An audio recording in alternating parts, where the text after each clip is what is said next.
Film की शुरुआत new Mexico के एक सुनसान डेजर्ट को दिखाते हुए होती है, जहां कुछ साइंटिस्ट न्यूक्लियर रेडिएशन पर रिसर्च कर रहे थे। इसी दौरान अचानक खून से लथपथ एक आदमी दौड़ता हुआ उनके पास आता है और मदद की गुहार लगाता है। साइंटिस्ट हालात को समझ ही रहे थे कि तभी एक खतरनाक म्यूटेंट वहां पर आ जाता है तथा उन पर हमला कर देता है। म्यूटेंट कुल्हाड़ी से सभी साइंटिस्टों को बेरहमी से मार डालता है। हमले के बाद वो म्यूटेंट मरे हुए लोगों की लाशों को घसीटते हुए एक पहाड़ी की तरफ ले जाता है। इसके बाद सीन चेंज होता है और एक सुनसान गैस स्टेशन को दिखाया जाता है।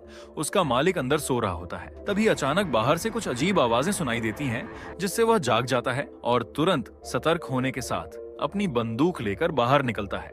फिर वह किसी रूबी नामक आवाज लगाते हुए पुकारता रहता है और उसे ढूंढते हुए पास के इलाके की तरफ चला जाता है। फिर कुछ देर बाद जब वह वापस गैस स्टेशन लौटता है तो उसे वहां पड़ा हुआ एक बैग दिखाई देता है। बैग को देखते ही वह गुस्से में चिल्लाता है, अब सब कुछ खत्म हो गया है, अब मैं तुम्हारी मदद नहीं कर सकता। ये कहकर वह अंदर चला जाता है, लेकिन कुछ देर बाद वापस बाहर आता है और बैग को उठाकर फिर से अंदर चला जाता है। अंदर आकर जब उसने बैग खोला तो उसमें उसे एक कटा हुआ कान और कुछ कीमती ज्वेलरी मिलती है। उसी समय बाहर किसी के हॉर्न की आवाज सुनाई देती है। वह तुरंत बाहर जाता है और देखता है कि एक परिवार ट्रिप पर आया हुआ था। इस परिवार में पिता कार्टर, माँ एथिल, बेटा बॉबी, बेटी ब्रेंडा, बड़ी बेटी लेन, उसका पति डग और उनकी नन्ही सी बच्ची कैथरीन थी। जब वे लोग गैस स्टेशन पर अपनी गाड़ी में डीजल भरवा रहे थे, तभी गैस स्टेशन के मालिक ने उन्हें एक शॉर्टकट रास्ते के बारे में बताता है, जो पहाड़ियों के बीच से होता हुआ जाता है। उन्होंने समय बचाने के लिए उसी शॉर्टकट रास्ते पर जाने का फैसला करते हैं। कुछ देर बाद परिवार उस रास्ते पर पहुंच जाता है जिसे गैस स्टेशन के मालिक ने सजेस्ट किया था।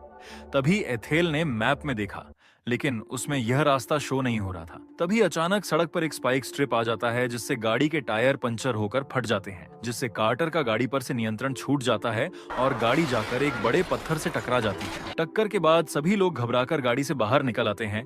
उसी दौरान उनके दोनों कुत्ते डर के मारे इधर उधर भाग जाते हैं, जिन्हें पकड़ने के लिए बॉबी पहाड़ियों की तरफ दौड़ पड़ता है। कार्टर गाड़ी की हालत जांच रहा होता है, लेकिन जल्दी ही उसे समझ आ जाता है कि गाड़ी अब चलने लायक नहीं रही। ऐसे में पूरा परिवार रात वहीं बिताने का फैसला करता है। उसी वक्त बॉबी भी अपने दोनों कुत्तों के साथ लौट आता है, लेकिन उसे यह एहसास नहीं होता कि कोई दूर से चुपचाप उसे देख रहा है। परिस्थिति को समझते हुए कार्टर फैसला लेता है कि अब उन्हें मदद के लिए पैदल ही निकलना होगा। उसने तय किया कि वह वापस उसी गैस स्टेशन की ओर जाएगा, जबकि डग दूसरी दिशा में जाकर मदद ढूंढने की कोशिश करेगा। रवाना होने से पहले कार्टर एक गन बॉबी को देता है और दूसरी अपने पास रख लेता है। इसके बाद कार्टर और डग अलग अलग दिशा में निकल जाते हैं। थोड़ी देर बाद जब परिवार ट्रेलर के बाहर आराम कर रहा होता है, तभी उनका कुत्ता अचानक जोर जोर से भौंकने लगता है। ये देखकर ब्रेंडा ट्रेलर का दरवाजा खोलती है और कुत्ता मौका मिलते ही वहां से भाग जाता है। बॉबी उसे पकड़ने के लिए तुरंत उसके पीछे दौड़ता है और उसे ढूंढते ढूंढते पहाड़ी की तरफ काफी दूर निकल जाता है। फिर उसे कुत्ते की दर्द भरी एक चीख सुनाई देती है। ये सुनकर वह चौकन्ना हो जाता है और पहाड़ की ओर देखने लगता है। उसी समय उसे ऐसा लगा जैसे कोई उसके पीछे दौड़ रहा है। वह रुककर पलटता है, लेकिन वहां उसे कोई दिखाई नहीं देता है।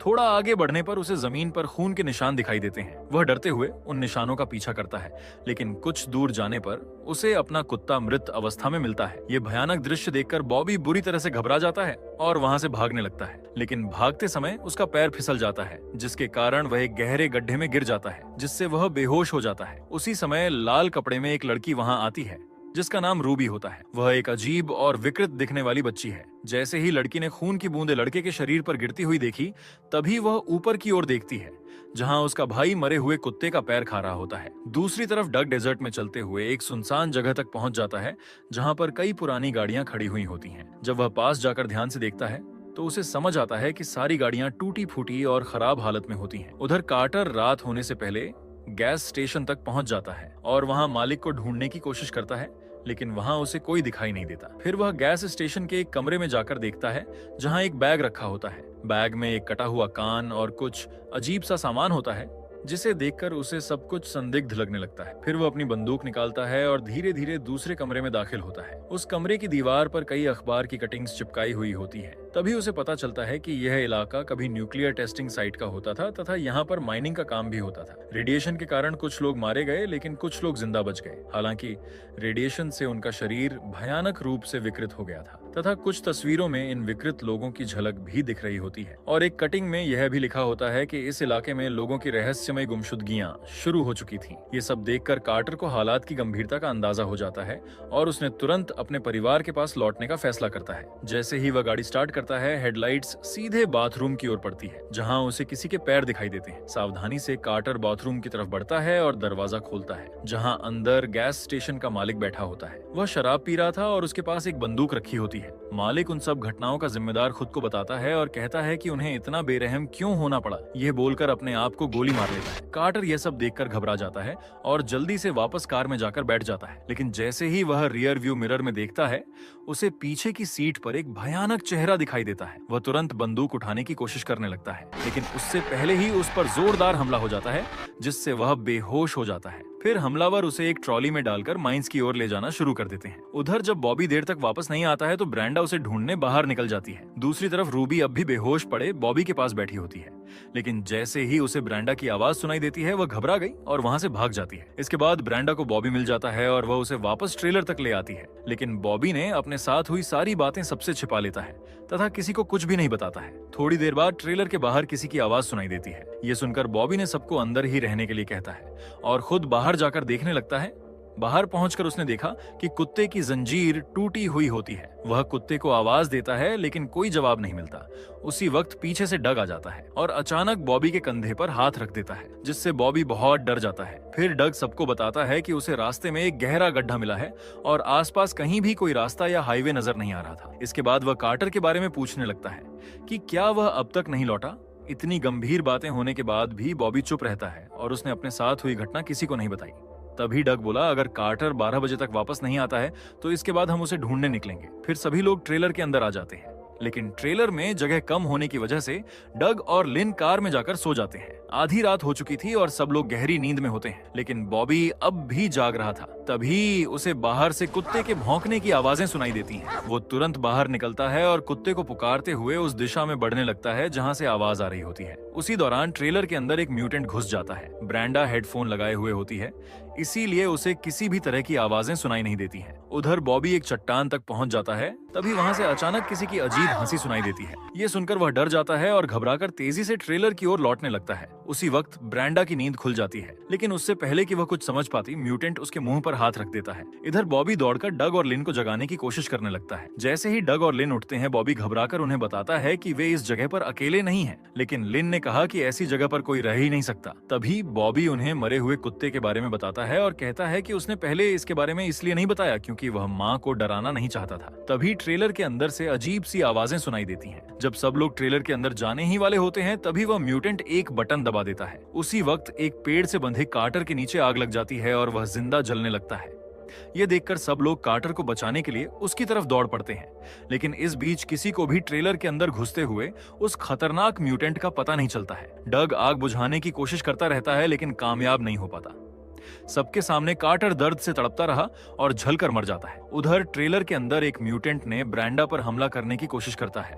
तभी उसे छोटे कैथरीन के रोने की आवाजें सुनाई देती हैं। तभी लिन ट्रेलर की तरफ देखती है और कुछ अजीब महसूस करती है। वह दौड़कर अंदर जाती है और देखती है कि एक म्यूटेंट आदमी उसकी बेटी को पकड़े हुए था और दूसरा ब्रेंडा को दबोचने की कोशिश कर रहा होता है। लिन तुरंत एक पैच उठाती है और हमलावर को मारती है। जब वह दोबारा मारने जाती है तो वो लीन का हाथ पकड़ लेता है और बच्चे पर बंदूक तान देता है ताकि वह शांत रहे। इसके बाद वह लीन पर भी हाथ डालने की कोशिश करता है। उधर एथिल भी ट्रेलर के अंदर आ चुकी होती है।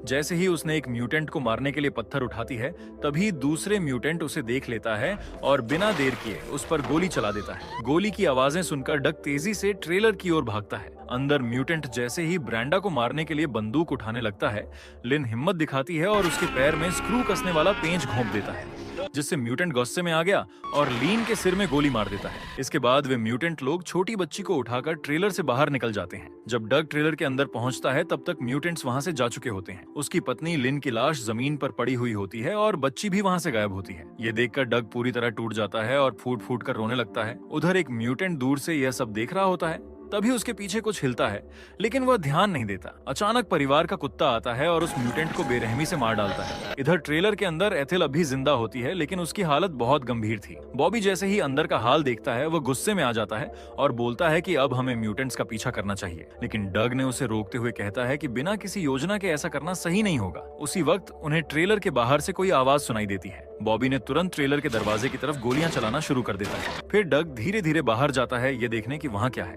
बाहर जाकर वो देखता है कि एक म्यूटेंट मारा हुआ पड़ा था। डग ने उसके हाथ से वॉकी टॉकी उठा लेता है। उसी वक्त उनका कुत्ता भी वापस लौट आता है। अचानक वॉकी टॉकी से उसकी बच्ची के रोने की आवाज आने लगती है। ये सुनते ही डग का खून खौल उठा। अब वह सिर्फ बदला लेना चाहता है। अगली सुबह डग अपने कुत्ते के साथ निकल पड़ता है। कुत्ता उसे एक माइंस तक ले जाता है जहाँ बहुत सारे म्यूटेंट्स की कब्रें बनी हुई होती हैं। इसके बाद कुत्ता उसे माइंस की दूसरी ओर ले जाता है। वहां से डग को दूर एक गांव दिखाई देता है जहां न्यूक्लियर टेस्टिंग के निशान साफ दिखाई दे रहे होते हैं। उधर दूसरी तरफ ब्रांडा और बॉबी ट्रेलर के पास म्यूटेंट्स को फंसाने के लिए एक जाल तैयार कर रहे होते हैं। डग उस गांव में पहुंचता है और एक घर से अपनी बेटी के रोने की आवाज सुनता है। जब वह उसे बचाने की कोशिश करने ही वाला होता है तभी एक म्यूटेंट्स वहां आ जाता है जो किसी की लाश को घसीटते हुए ले जा रहा होता है। ये देखकर डग जल्दी से पास खड़ी एक पुरानी कार के अंदर छिप जाता है। जब माहौल थोड़ा शांत हुआ तो वह धीरे धीरे बाहर निकलता है ताकि अपनी बेटी को बचा सके, लेकिन जल्दबाजी में वह अपने कुत्ते को उसी कार में बंद छोड़ देता है। फिर वह चुपचाप उस घर के अंदर चला जाता है। अंदर वह देखता है कि एक म्यूटेंट महिला टीवी देख रही होती है। डक धीरे धीरे छिपते हुए बच्ची तक पहुंच जाता है, लेकिन तभी म्यूटेंट महिला उस पर अचानक हमला कर देती है। जब डक को होश आता है तो वह खुद को एक आइस बॉक्स में बंद पाता है। उसके पास इंसानों के कटे हुए पार्ट पड़े होते हैं। किसी तरह से वह बाहर निकल आता है और चुपचाप आगे बढ़ने लगता है। थोड़ा आगे एक और कमरे में उसे एक म्यूटेंट अपंग दिखाई देता है। डग